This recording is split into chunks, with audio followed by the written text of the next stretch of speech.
اهلا وسهلا بكم في قناتي هانور ارت. النهارده هعمل موديل جديد لشنطه وغرزه بسيطه وسهله. الادوات معايا سلسله من المعدن وقفل مسطره واتنين جانش او اتنين من الحلقه المعدنيه، ومعايا شبكه البلاستيك، وطبعا خيط السلسله سمك الخيط 4 مليمتر. طول البلاستيك هيكون 42 سنتيمتر، والعرض بالجوانب 45 سنتيمتر. بحدد صفين من المربعات وبعدين برسم خط، ده صف وفي واحد صف تاني مربعين وبرسم خط. من الناحية التانية برضو نفس الكلام، بسيب صفين من المربعات وبرسم خط. والسبب ان انا هعمل التقسيمة دي، هتبدأ أول علامة من هنا أعد 7، 1 2 3 4 5 6 7. أعد تاني من عند العلامة 1 2 3 4 5 6 7. من عند العلامة أعد تاني 1 2 3 4 5 6 7، وأكرر الخطوات وأحدد علامات. العلامات ديت بتفصل بين الغرز، وهتشترك أو صف المربعات اللي فيه العلامات هتشترك في الغرز.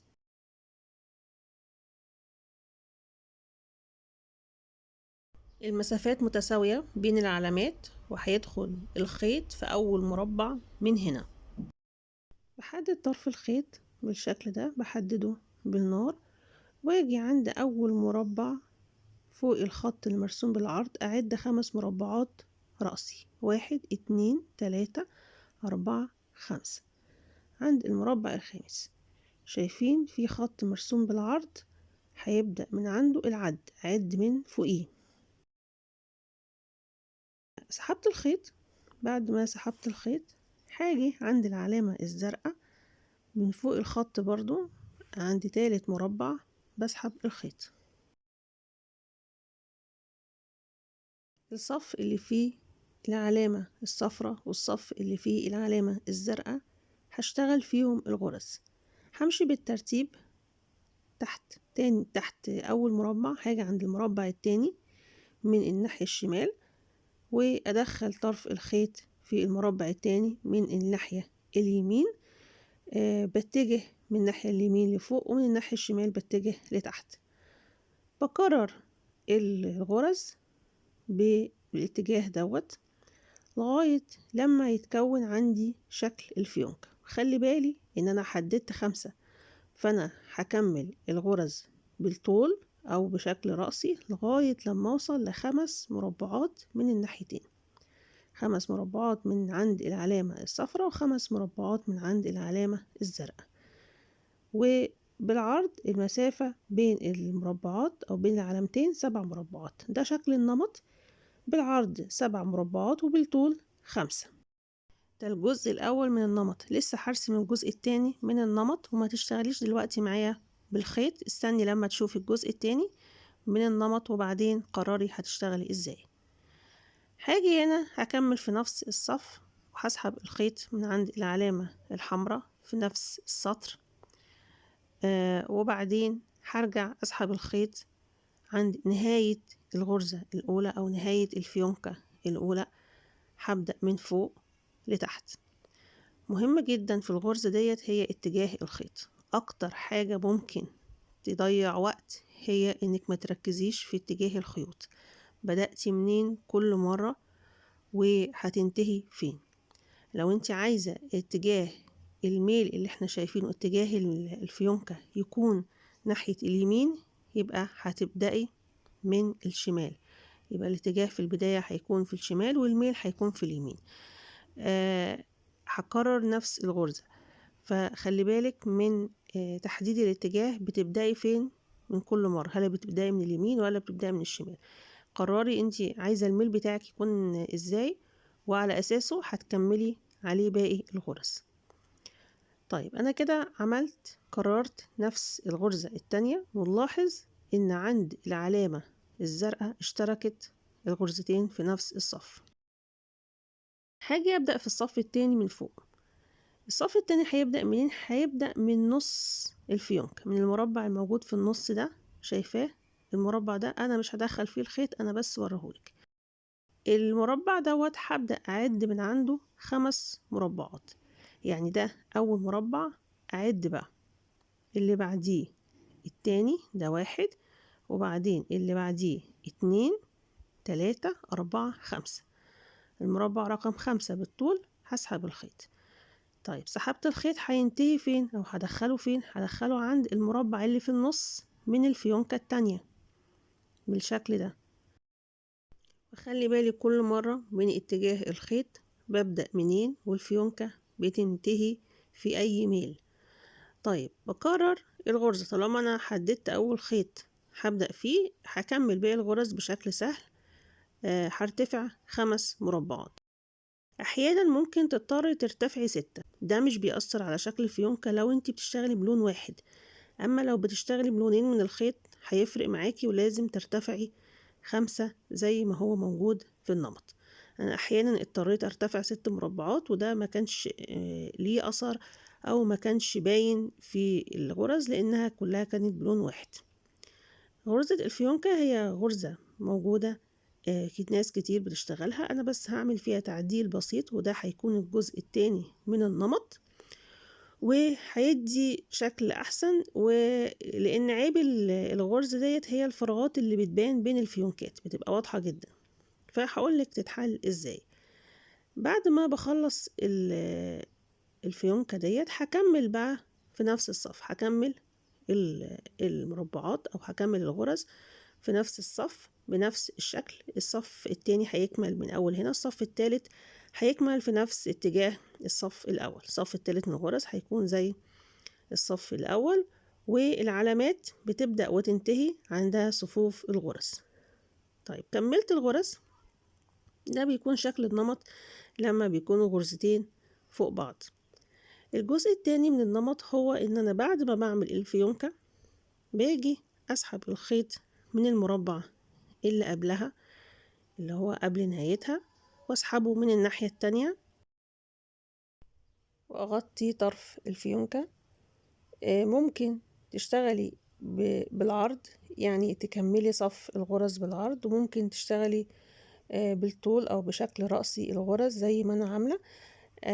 ده كان اسهل بالنسبة لي. شوفي ايه المريح والاسهل واعمليه. الفكرة هنا ده بيسهل عليا تكملة الغرز. طيب وسبب التعديل اللي انا عملته هنا هو ان انا اقفل الفراغات اللي بتكون ظاهرة بين الفيونكات، وفي نفس الوقت بتدي شكل لطيف للغرزة.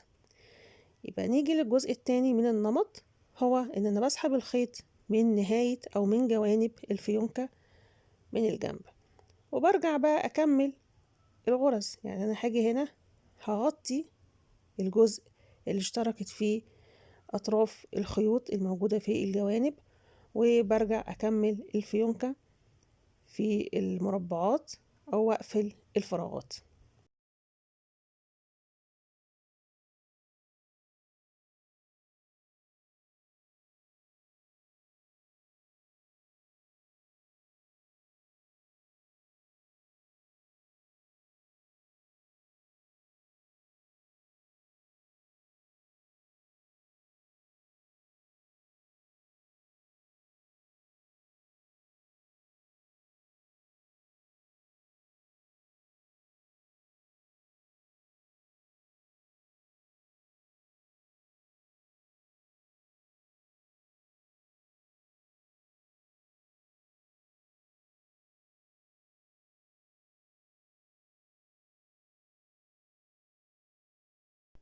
بكمل الغرز لنهاية الصف. انا هنا اشتغلت بشكل رأسي، وبغطي البلاستيك كله بالغرز بالطريقة اللي انا وضحتها. في عيب بيظهر معايا لما باجي اقفل الشنطة، بلاحظ وجود فراغات واضحة، فراغات بتبقى شكلها مش حلو في الجزء ده. لو انا هعتبر ان انا بقفل الشنطة، فهلاقي ان في فراغ من البلاستيك كده ظاهر قدامي. الفراغ دوت لازم اقفله.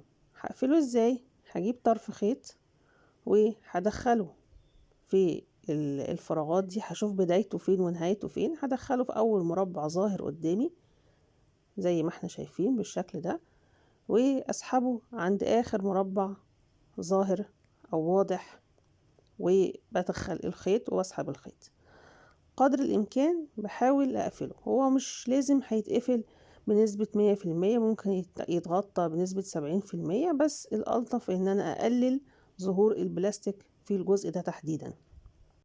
في نوعين من الفراغات بتكون موجودة في الغرز دي. في فراغات بتتغطى وبتختفي بمجرد ما تحطي البطانة، او حتى لو حطيتي ايدك من الناحية التانية هتلاقي الفراغ اختفى. وفي فراغات من النوع ده حتى لو ركبتي البطانة هتلاقي ان هي ظاهرة واضحة، فبدور عليها هي فين وبحدد لها علامة، وبعدين بسحب الخيط تحتها وبغطيها، بعمل غرزة مائلة زيادة، مش بتغير من شكل الغرزة ولا حاجة، هي بس بتقفل الفراغات.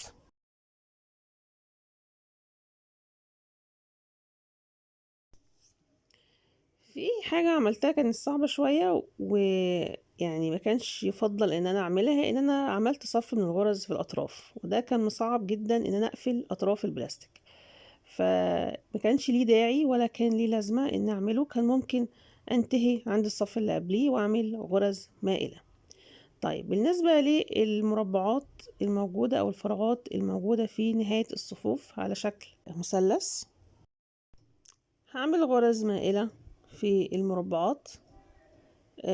الغرز ديت بتبدأ من نهاية الصف اللي قبلها وبتنتهي تحت الفيونكات. يبقى المربعات الموجودة تحت الفيونكات بتنتهي عندها الغرز المائلة. بحاول قدر الإمكان إن أنا أغطي البلاستيك أو الفراغات البلاستيك الموجودة في الجزء ده.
بالنسبة لقاعدة الشنطة والجوانب الشنطة، كل الغرز ديت وتركيب الحلقة المعدنية هتلاقوه موجود ومكرر في فيديوهات قبل كده، وهسيب لكم الرابط في صندوق الوصف.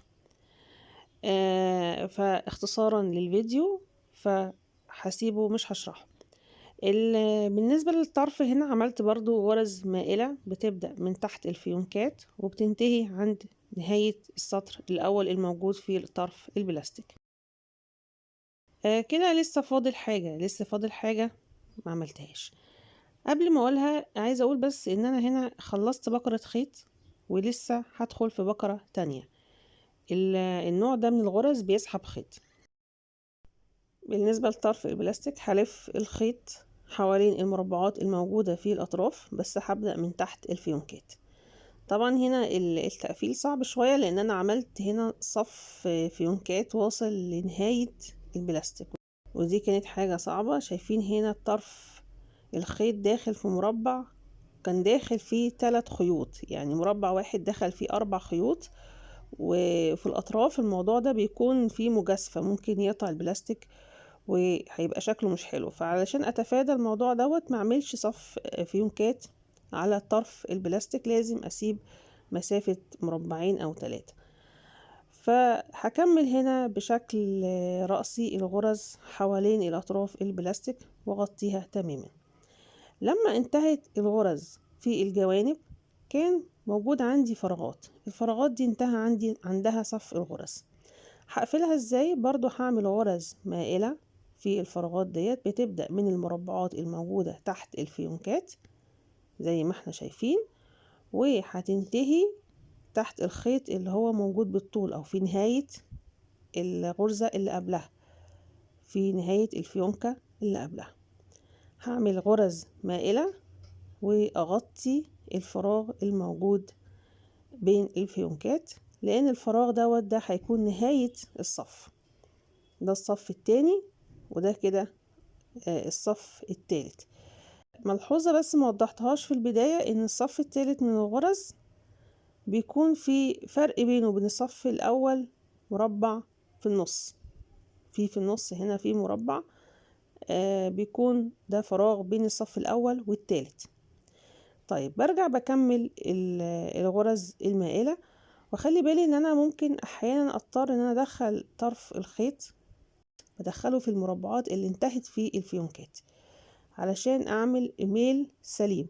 يعني هنا هدخله في نفس المربع اللي انتهت فيه الغرزة، ولكن من تحت الفيونكة، بحيث ان هو ما يكونش واضح، واغطي البلاستيك تماما.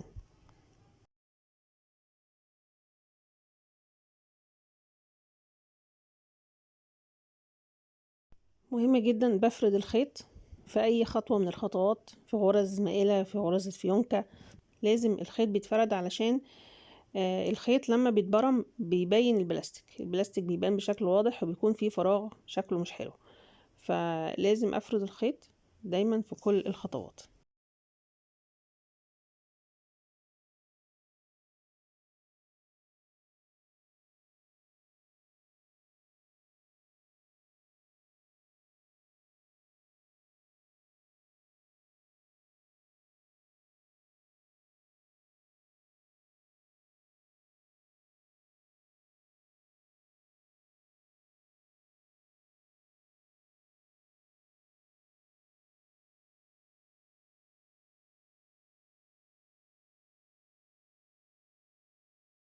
كده انا قفلت الصف التاني بغرز مائلة ما بين الفيونكات، ومن الناحية التانية ده بيكون شكل الغرز المائلة اللي بتفصل او بتنهي الصف. طيب انا كده خلصت الغرز وعملت البطانة، وهسيب لكم الروابط موجودة في صندوق الوصف لان هي مكررة اكتر من مرة. وركبت الاكسسوار وقفل المسطرة، تقريبا ركبته حوالي يعني 6-7 مرات في شنط قبل كده، وبرضه هسيب لكم الرابط. وتقفيل الشنطة الخطوات دي كلها مكررة، فهسيب لكم الروابط، وتقدروا تختاروا اي موديل من قائمة التشغيل وتشوفوا ازاي الجوانب بتتعمل والقفل بيتعمل لو انتم حابين. بكده يكون انتهى فيديو النهاردة، فيديو مختصر مش مقسم لأجزاء. شكرا على المشاهدة، واشوفكم في فيديو جديد وفكرة جديدة ان شاء الله. وما تنسوش تعملوا لايك واشتراك في القناة وتفعلوا الجرس علشان يوصل لكم كل جديد.